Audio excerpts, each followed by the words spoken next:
Hi guys, welcome back to part 2 of the Mark V Golf GTI. It is bitterly cold today, about -1 at the moment, so I've found this massive coat, but I'm still repping the old shorts. If you haven't seen part 1, please do click in the top corner, basically where we unveiled the car and I diagnosed what was wrong with it. So in today's video, guys, I'm just going to go get my transporter, I'm going to bring it around here, I'm going to hook it up with the tow rope, hopefully can get my dad to jump in the passenger or driver's seat, sorry, so we can steer it up into the workshop. We'll get it into the workshop, lift the bonnet up, we'll take off the airbox, and the easiest thing to do for the moment would be just to whip out the core packs and spark plugs. I'll use my little boroscope with a little LED in camera, get it down there and just have a look, see if there's any piston damage, see if the valves have hit the pistons. Chances are that will have happened, so in today's video we shall be probably starting to remove the head. So yeah, let's crack on, let's get the transporter hooked up and drag her into the workshop, which is also -1.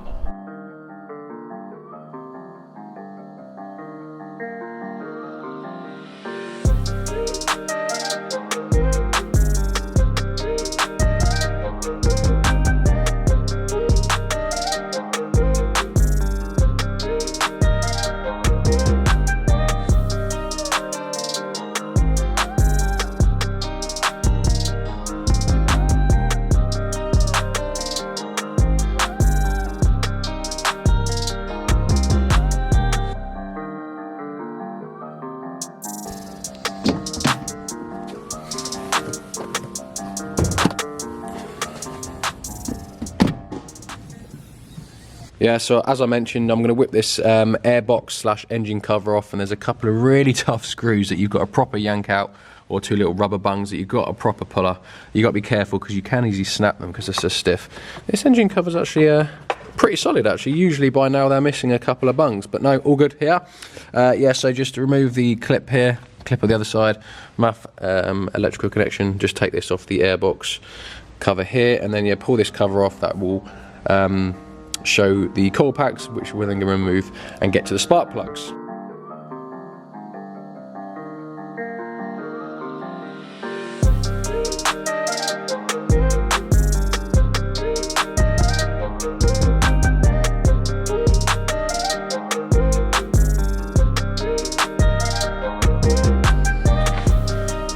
Right, so that's simple enough. Coil pack, spark plugs removed. I've just got my little camera on here, and as you can see, it's on my phone, so I'm hopefully now just going to press that record button, switch over to the phone so you can see clearly what I am seeing. Right.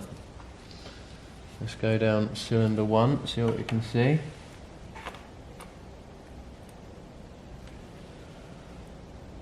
And I can't see much because the piston's quite far up the top, but there doesn't seem to be any damage that's obvious there, so I'm just going to go into number 2.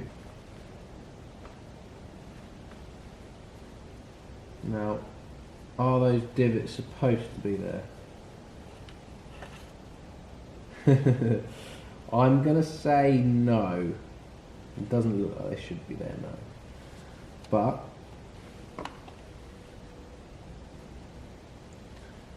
there's some more there, where they look quite similar, yet less obvious. So no, I don't think that's supposed to be there. That you can see where the valves have hit the piston.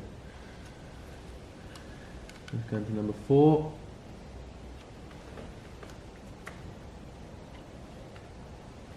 And I think number 4 again is at the top. Right, so now we can obviously see some valve damage on top of the pistons. It doesn't look too bad, but obviously the chances are the valves will have bent. So the next thing I'm going to do is just whip this rocker cover off just to see if there's anything obviously damaged. And then what we'll end up doing is taking the head off. So we'll be removing inlet, turbo. Luckily we don't have to remove the cam belt. High pressure fuel pump, we'll just get that out of the way. And there isn't too much else, to be honest, and obviously taking the head bolts out. Yeah, so we'll whip the head off, have a look, see if there's any bore damage, any piston damage other than slight denting.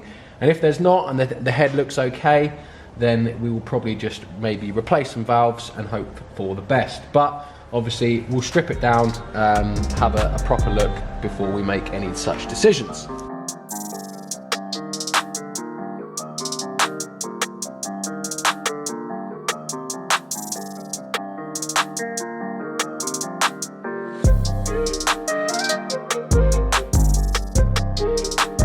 Right, so the rocket cover's off and there is no damage there at all. All lifters are absolutely fine. There's no damage that I can see. No valves have broken, or sorry, no springs have broken. Everything looks all okay, to be honest. Inevitably, we are going to have a few bent valves.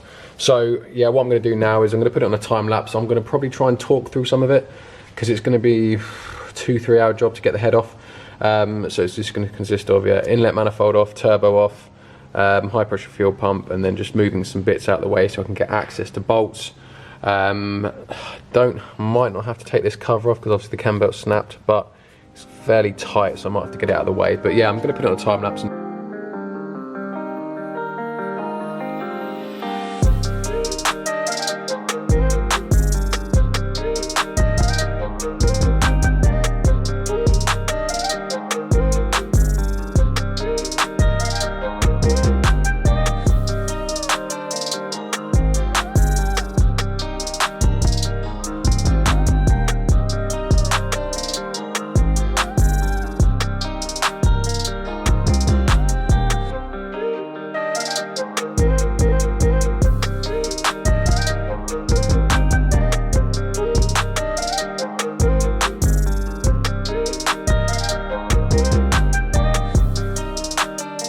Right, so there we have it, intake manifold off. It was a little bit of an arse because one of the injectors got stuck in and it was quite hard to pull it out because obviously we've got the front in the way.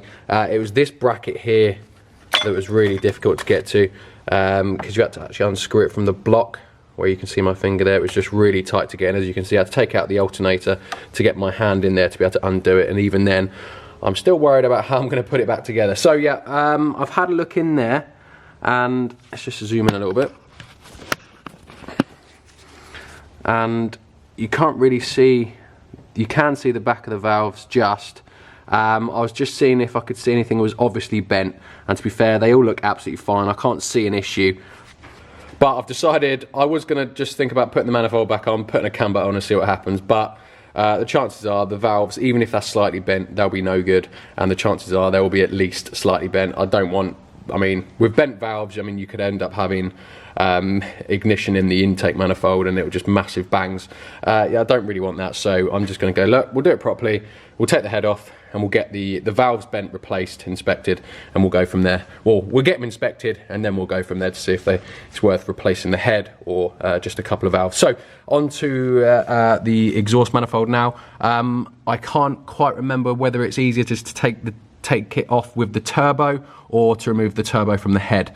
First thing I'm going to do though is remove this little heat plate here, which has got 2 M8 bolts in the back of it, and that'll give us a bit more room.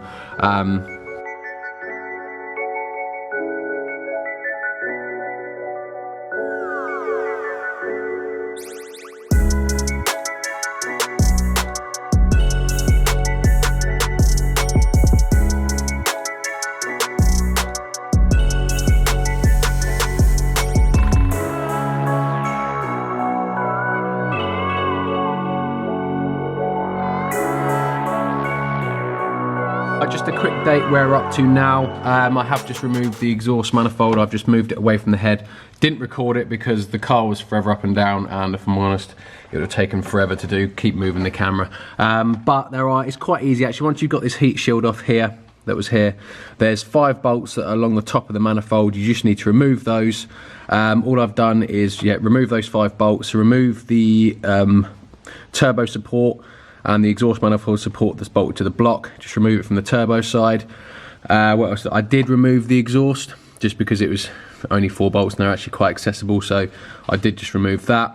And then it was really badly stuck actually. I ended up having to wedge a lever bar underneath, kind of wiggle it, and then get another lever bar on the top here and push it and it pulls out. So basically you need to lift it up a little bit and it just wedges out. So it's just the 5 bolts along the top. And now the turbo and exhaust manifold is free from the head. So yeah, that's what we're up to now. Annoyingly though, I am going to have to, because this cam cover I was hoping wouldn't be bolted to the head, but it is here. Look, it's bolted to the head just here. So that means probably the hardest job is literally just going to be removing a epoxy little plastic cover. But I'm now going to have to remove the engine mount here and here just to undo those 2 bolts, just so I can free the cover from the head. and then yeah, hopefully it shouldn't be too much more, and then just be a case of removing all the head bolts and pulling her off. Just quickly going over the car, I've just noticed a few things. He spent some money on the car. Look, it's got two brand new Sachs shocks and springs on the front. Also new tyres all round. It has got a new downpipe, well, not genuine one, but it's a catted downpipe, brand new.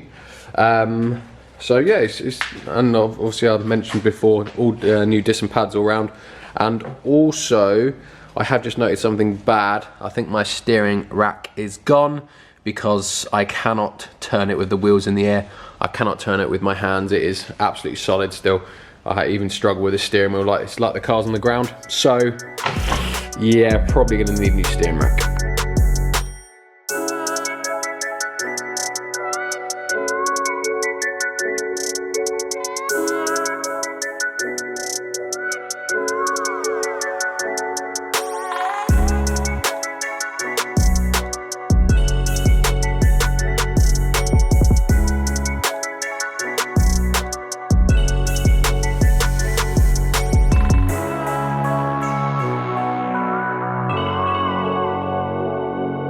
Right, there we go. Look, got the timing case cover off, and yeah, you can see that it's an absolute arse because it's a one piece.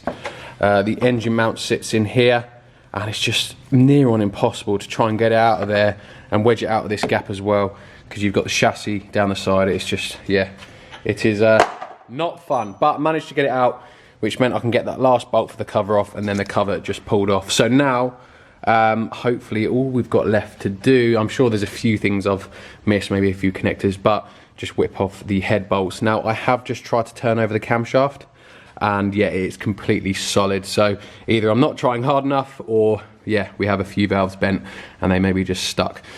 So I can use a long T50 here. I can get down the side of the camshaft, so I can hopefully undo all the bolts now. So I'm gonna do that now, and yeah, hopefully we can pull her off.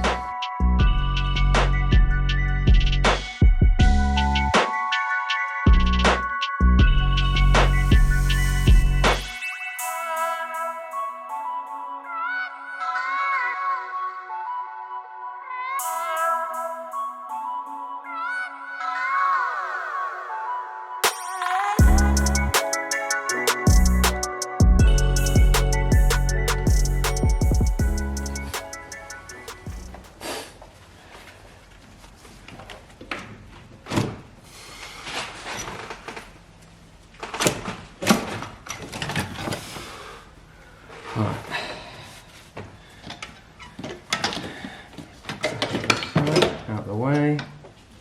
Uh-oh, that's broken off, so I've just broken something, so that's good.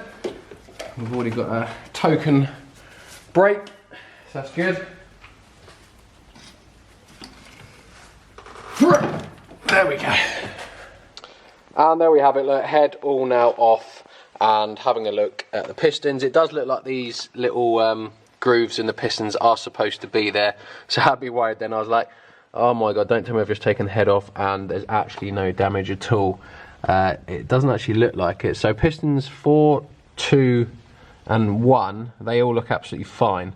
Now piston 3, I don't know if you're able to see it, but it's not as smooth as the others. You can see, look, that it looks like something has hit it because it's a bit rough. If you just look in that one, look, you can see that valves hasn't hit it because it's still dirty, there's no marks. But on that one, there's fresh marks and it's a bit rough. But other than that, I've just turned the engine over. The cylinders and pistons actually are all pretty sweet. So, moving on to the head. So, moving on to the head, it all looks rather good. Cylinders, what do you want? Cylinders 1, 2 and well, 4's not closed, but 1 and 2, they look absolutely fine. You can see there, look, the valves haven't hit the pistons. There's no fresh marks. And on number 4, same again.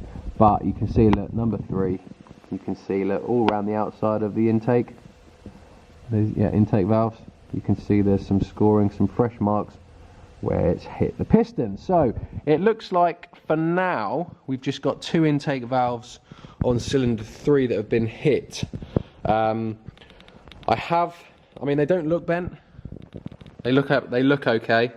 I can't see any problems, but I have just tried to turn over the camshaft on the end here, and it's absolutely solid. It will not turn over at all. So I think the best thing that we can do is probably just send the head off to be reconditioned, tested, make sure it's just the 2 valves that are bent, there's no other issues, and then go from there, because it looks like the block is probably in a good condition.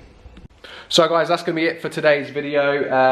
I will now send the head off. I don't know when it will be, because obviously Christmas period, to get tested. I'll get them to strip all the valves out, just make sure everything's okay. If the 2 valves that look bent are bent, obviously replace those and go from there. I think that will be the most cost-effective way. I suppose the other option is to buy a second-hand head, but I don't know how much that costs. It might be a smart idea to get some prices of a conditioned second-hand head versus reconditioning the head on this. So yeah, let me know in the comments what you think I should do. And also, we've got you can toy with the idea of maybe going KO4 conversion, but obviously I'm doing something with the Mark 7 GTI, so maybe not too much of that. So we could just go for like a stage 2 remap on this, or stage 1 remap on this, or something like that. But anyway, let me know in the comments what would you like to see from this Mark 5 GTI. Now, this video should be going out on Christmas Eve, so I wish everyone a Merry Christmas, and if I don't get a video out between now and the New Year, also have a Happy New Year, and thank you for watching my channel this year, and hopefully continue in 2022. So as always guys, thank you very much for watching, have a good Christmas and New Year, and I'll see you in the next one. Cheers guys.